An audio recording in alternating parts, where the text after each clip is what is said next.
có hâm theo mấy ở đây chạy chạy không mày vay có hâm mà về mơ mơ ba thân có hâm về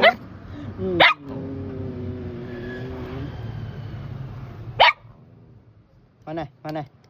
coi cho sân rồi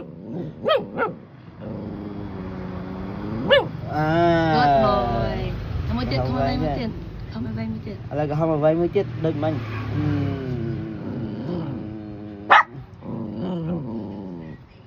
tí tiết nó về nhé cái hâm đại chân đầy ơi hàng tiền thằng đi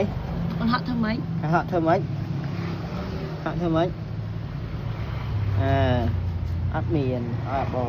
coi cho con coi cho sân con không mày vay mới coi chết cho sân đây có hâm mà về coi cho sân con coi cho sân không mày vay thằng mày con không mày vay thằng mấy có hâm mà về nữa ôi chào bạn nha ba nói bye bye con bye bye con bạc tôi mới mờ con